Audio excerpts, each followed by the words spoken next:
Hi bobbers, and welcome to this week's YouTube vlog from Button All Burner Services, and I hope we're all okay.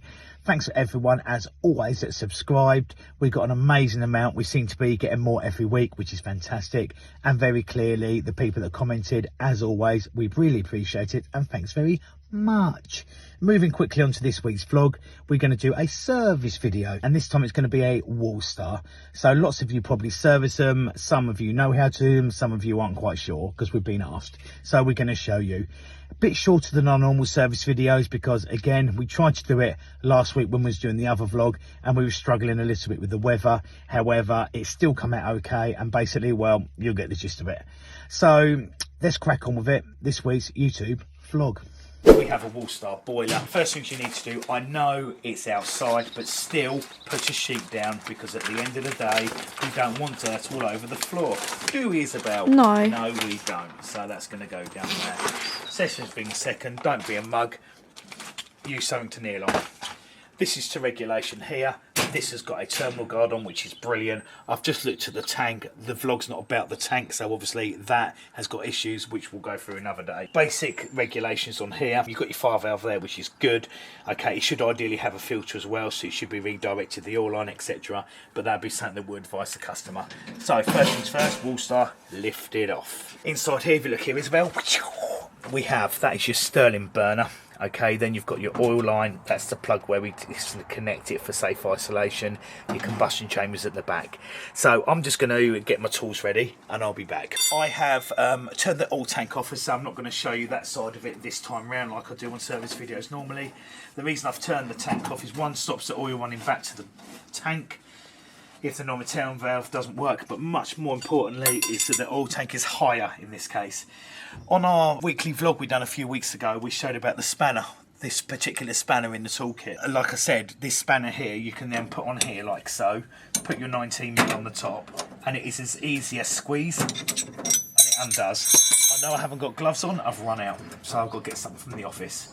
Okay, we'll do safe isolation, that'd be good.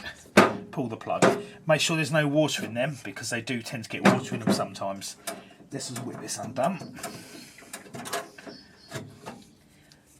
That is lovely and flexible, so there's absolutely nothing wrong with that. I'm now going to hold the oil line up. If you put your zoom in here, Isabel, it's quite clever. I actually push the oil lines in here like so. That means that it holds in place, which is really good. Okay, so we're just going to put our screwdriver in here, and we're going to undo. Oh God, that's tight this year. We're going to undo the bolt like so, screw bolt. Put it up there, out the way. That you can see is slightly corroded. We need to put some copper grease in that before we put it back together. We've been here before. That right in there is Daddy's. Hello, Daddy. There you go. That's from years ago. One Sterling burner. Out it comes. Next thing we're going to do is going to undo 1, 2, 3, 4 wing nuts here. So we're going to undo these like so. Sometimes they're a little bit tight, so we have to get a spanner on them as well. Okay, so here we go. 1. He says 1 at the top. 2.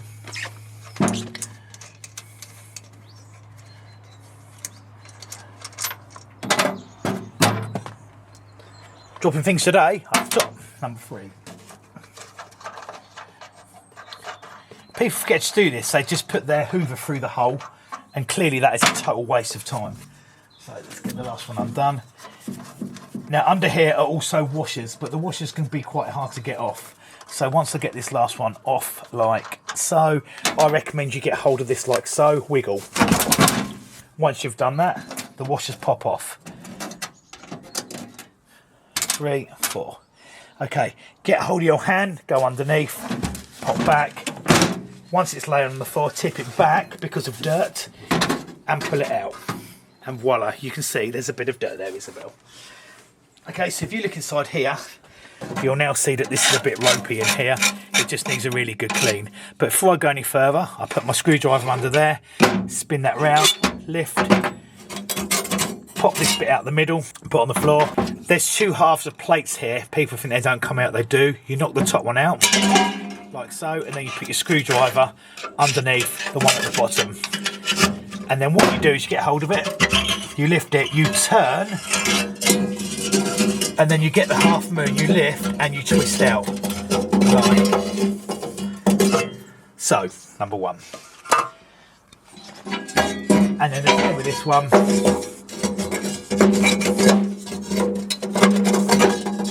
number two. Now if you look, this one started to get too hot. Just here it's corroded. You can still get them, so I recommend they have a new plate assembly put inside there.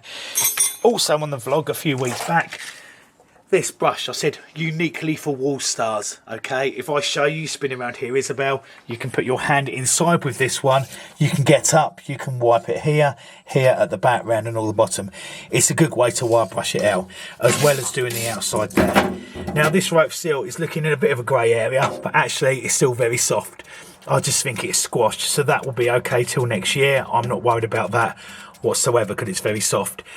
I'm going to clean this now. I'm not going to show me clean it because we all know how to clean if you do your job properly. You've watched our previous vlogs. So yeah, I'll be back when I've cleaned it. When you put your brush in, you also have to put it in and go on this back, the bit that faces you as well, because there is a lot of dirt in there as well. So give that a really, really good clean.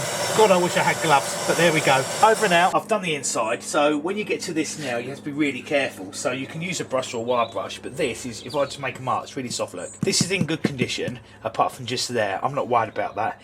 In the net, well, they've cut a little bits there. In the next few years, we'll probably have to change that.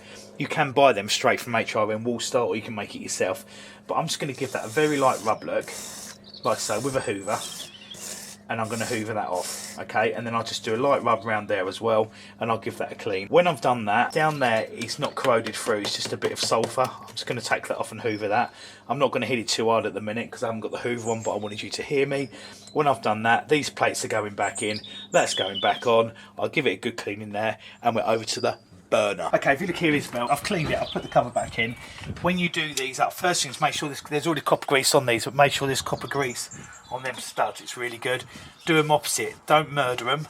So it's just a case of nip, then the opposite one again, like I always do. Nip, and again. Nip. And finally, nip.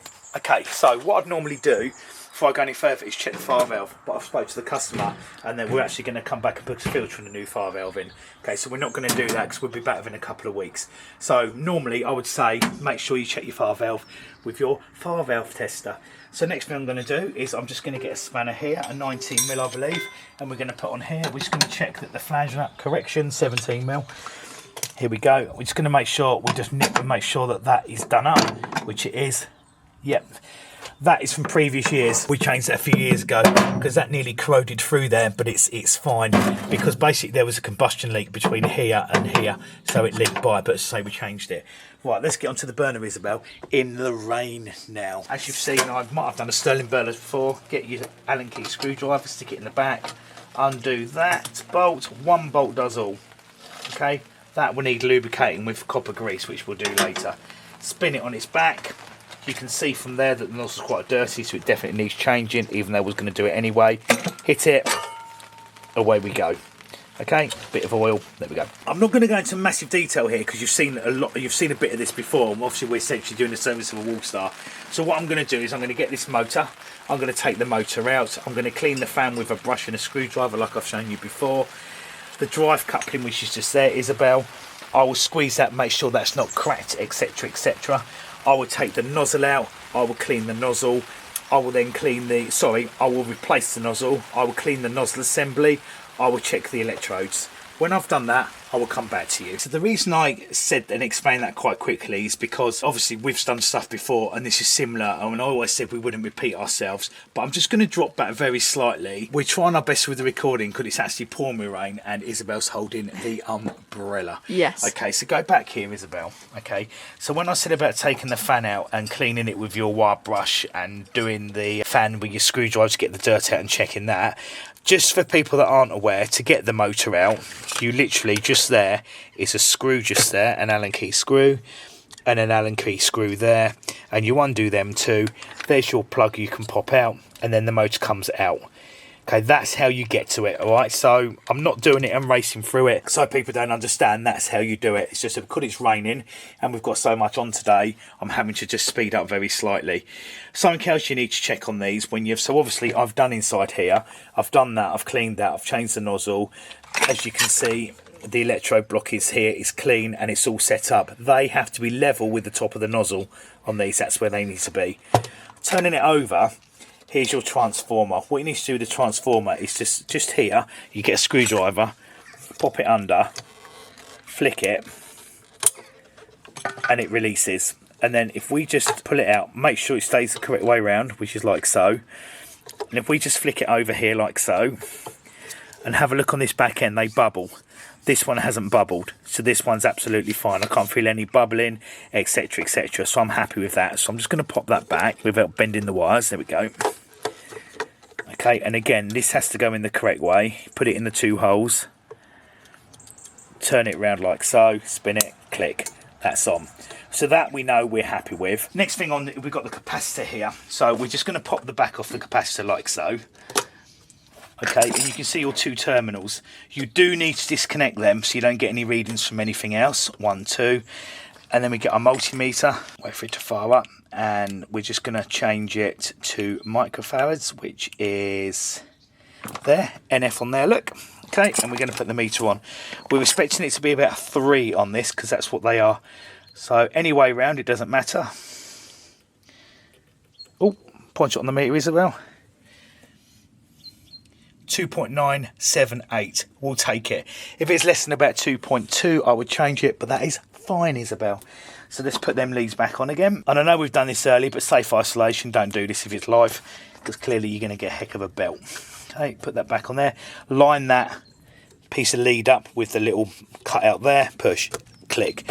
Okay, so that's that done. It's really important to wipe the inside of this out and wipe this side of the blast tube and do the outside that I've done. The foam gasket, make sure it isn't breaking. It's absolutely fine. It's a little bit wet to be honest now because we've got caught, and we'll pop that back on again like so. We won't put the bolt in the back yet because, as I say, I'm going to lubricate it. Okay, photocell, we need to check the photocell like so, and it's had it. Straight away you can see it's had it. There should be a shroud there. But what happens on the Wallstar is the wind blows down the, that way Isabel, down the flue, and then it comes down through, blows through the blast tube, obviously when it's on shutdown, and it ends up burning the tip of the photocell. So we need to change that because basically when it's in pre-purge, when it's sparking, the spark or the photocell can pick up the light from the spark, and then it'll say there's basically a flame in the burner when there's not, and it would go to lockout. So that has got to be changed. Over and out. Jump forward a little bit, we'll be totally honest, we've just had a torrential downpour, so we had to go and sit in the van. So now clearly we're back outside. I've tried to show as much of a Wallstar service as I can. I think you've got the gist of what's going on. Obviously it's a Sterling boiler that I've shown before, but we're going to show the vlog anyway because at the end of the day you can see real life. So I've put the burner back in again, it's all gone in absolutely fine. The new photocell's there. Obviously the oil line's fine, I've reconnected the oil line and I've reconnected the power. Also we've fired it, we've done the pump pressure, now it's okay. It's 110 psi on this, and then we're going to set it at 10.5, which I'll show you in a minute how to adjust the air. Before we go any further, for any of you keen people out there who are looking at this here, you are correct. Normally they have a wheel head fire valve stroke non-return here, okay, and then it goes down. But that failed. That's why this one's got a remote sensing fire valve, and then it's obviously got the isolation, sorry, the non-return valve, etc. in here, and that's how it's done. All right, so I'm going to go get my kit. I'm going to fire it up again. I'm going to warm it up. This needs to be over 180 before we can test it, and then we'll be back, Isabel. So it's been running about 10 minutes now. It's 11.1 as you can see on here. It should be 10.5. So to adjust the air on here, if you look here, Isabel, there's the adjuster there. You just turn it in. Okay, and that gives it more air. So the camera's steaming up. A few seconds, the camera's steaming up. Sorry about that, guys. That's absolutely fine, and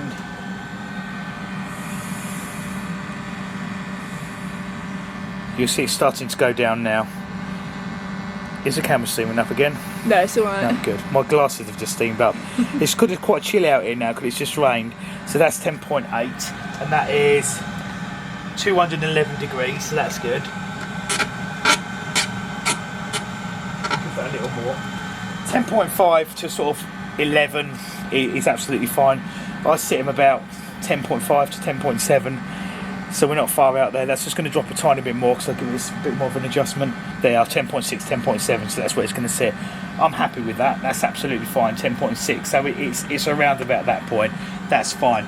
So that's all good. I'm now just going to pop the front back on the boiler. I'm going to give it a wipe the best I can, and then yeah, we'll crack on. As I say, yeah, I'm sorry that wasn't the best service video we've done, but unfortunately we ended up with the rain, etc. So that's it. That's the end of this week's YouTube vlog from Button All Burner Services. I hope you enjoyed it. Yeah, tricky, wish it hadn't have rained, to be honest. Feel free to subscribe. Obviously, if you want to comment, feel free to comment, because we love a comment, don't we, Isabel? Yes. And until next week, everybody, as always, stay safe. And that should read...